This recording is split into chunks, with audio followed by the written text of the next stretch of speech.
ঘুষপেটিয়া ব্যাপারটা নিয়ে একটু বলতে চাই। দেখুন, মৃতগুলো বাদ হয়ে যাবে, যারা মৃত তাদের নাম, যারা প্রবাসী বাদ হয়ে যাবে। তাতে যদি পশ্চিমবঙ্গ থেকে 10 লাখ, 20 লাখ, 25 লাখ, 50 লাখ বাদ হয়ে যায়, আমি অন্তত ব্যক্তিগতভাবে খুশি হব, যে তাহলে মানে এরা ভোট দিয়ে যাচ্ছিল। ঘুষপেট 3 রকমের হয়, এই ব্যাপারটা আমার ফিল্ড, আমি দেখেছি বহু রাজ্যে। এবং ঘুষপেটিয়া কেউ হয় ইকোনমিক কারণে, অর্থনৈতিক কারণে একটা বড় শহরে আসতে চায়, বড় দেশে আসতে চায়, এটা ন্যাচারাল। আবার ঘুষপেট এরকমও হয়, কেউ কোনো শত্রু দেশ তাকে পাঠাচ্ছে কোনো কাজ নিয়ে, যেটা টেরিস্ট যেটা আমরা বলি। আরেক রকম ঘুষপেটিয়া হয়, যেটা একটা রিলিজিয়াস এজেন্ডা দিয়েও থাকে।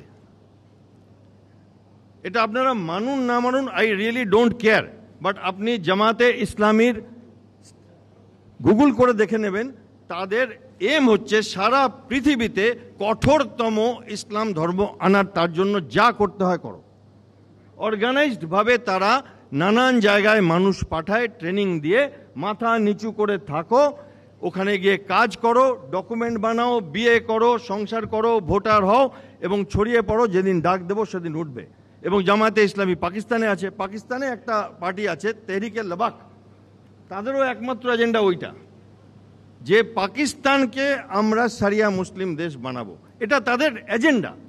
এটার বিরুদ্ধে আপনি কথা বলতে পারবেন, এটা রিটেন এজেন্ডা, তারা তাদের এজেন্ডা ফলো করছে। আমরা কিছু লাভ হয়তো পাই পলিটিক্যালি, কোনো রকমভাবে যদি ভোট ব্যাংক তোষণ করি, সেই স্বল্প মেয়াদী লাভের জন্য আমরা একটা বড় জিনিস হারিয়ে ফেলতে পারি।